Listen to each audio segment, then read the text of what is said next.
Dans le domaine de l'apprentissage automatique et de la perception artificielle, la vision par ordinateur a été prioritaire sur celle de l'audition.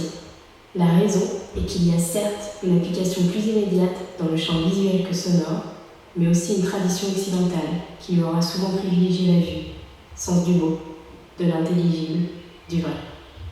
Ma recherche avait elle aussi débuté en ce sens lorsque je suis partie à la chasse aux caméras de surveillance afin de tenter de me frayer un chemin hors de ces yeux qui ne dorment jamais, ce qui s'est révélé impossible. Puis j'ai imprimé, lu, décortiqué et désossé les conditions générales d'utilisation de Google, Amazon, Facebook, Apple et Microsoft.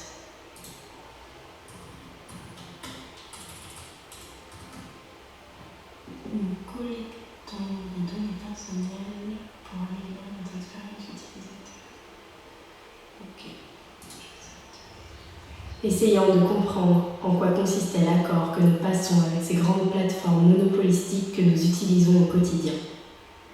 Dans la lignée des artistes s'intéressant aux infrastructures brumeuses qui sous-tendent nos modes d'existence numérique, je tente modestement de démystifier et de donner forme à cette surveillance de plus en plus ambiante et imperceptible. Face à cette opacité faite de capteurs et de codes informatiques qui façonnent nos sociétés, je me questionne sur les rôles que l'artiste peut assumer.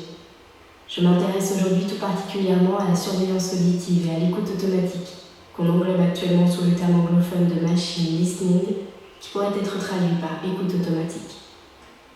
Il s'agit d'un domaine émergent de la science et de l'ingénierie qui utilise le traitement du signal audio et l'apprentissage automatique pour donner sens à la parole et au son de nos environnements, étendant le champ de la surveillance contemporaine.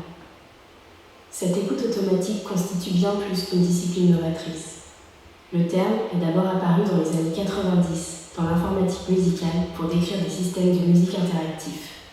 Ce n'est que récemment que ce terme a été associé à l'écoute automatique dans les programmes de surveillance sonore. Comparée aux caméras, cette surveillance est bien plus difficile à localiser.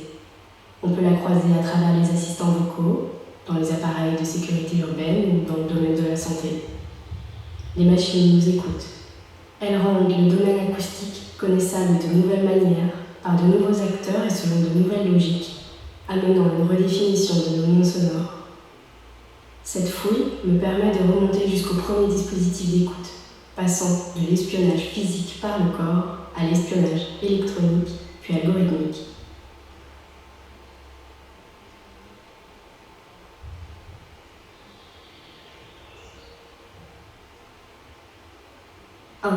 Historique. Avènement du panacoustique, l'écoute ubiquitaire.